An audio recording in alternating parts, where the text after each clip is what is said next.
Hello and thank you for watching part 1 and 2 of the Walnut table series. Here is the third and last video for this project. We cover sanding, finishing, and final assembly. We hope you enjoy it and walk away with something you can apply to your project. On to sanding, and we're able to go straight to 150 grit from either the planer or the CNC 4-inch fly cutter. We stop at 150 grit, as with a film finish we don't need to go any finer. We're using Abranet sanding discs on the Festool ETC 125 hooked up to a Festool vacuum. Between the vacuum and downdraft table, almost all the dust is gone. We'll use our Bosch 12-volt palm router for putting a 1/8 inch roundover on the top and bottom edges. You will also see that I like to use the sponge Velcro backed 5-inch hand pads for manual sanding. We use the same 5-inch discs as the Festool palm sander.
Okay, we're in the spray booth.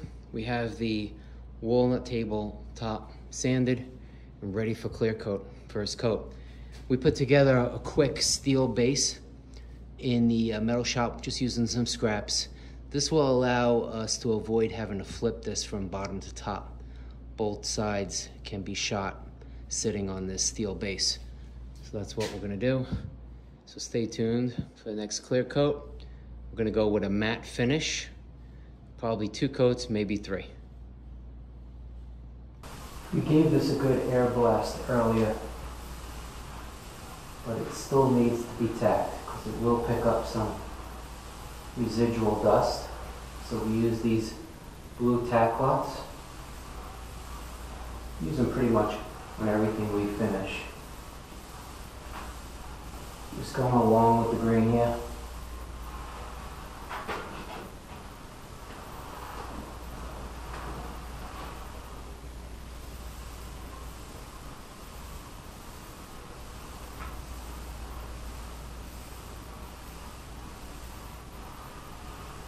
Despite the good air blast, still plenty of dust that came off.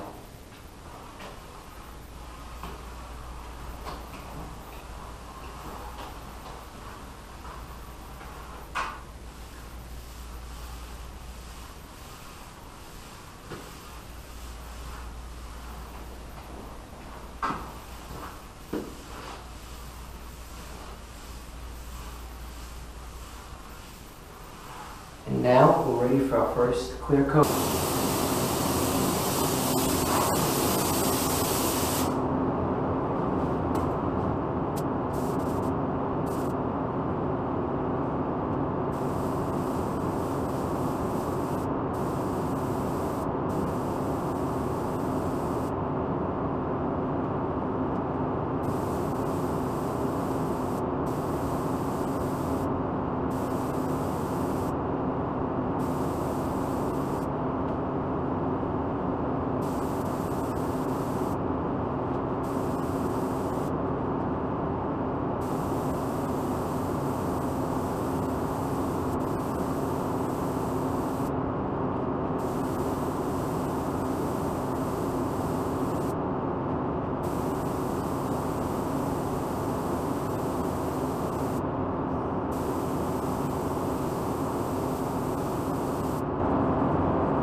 Okay, here's the metal base that we're going to use on our walnut table.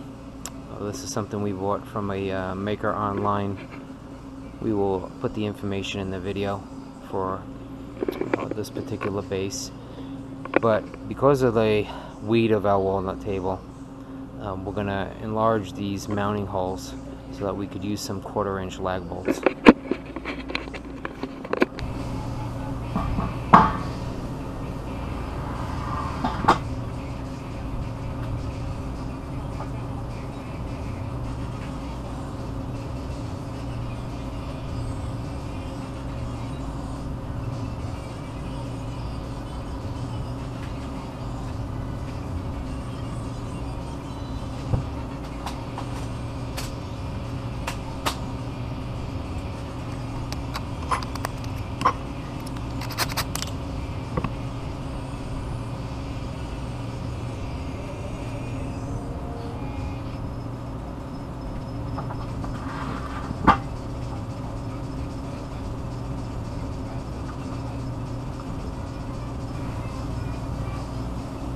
So we machined out a recess for this stand because we wanted to drop the table height a little bit.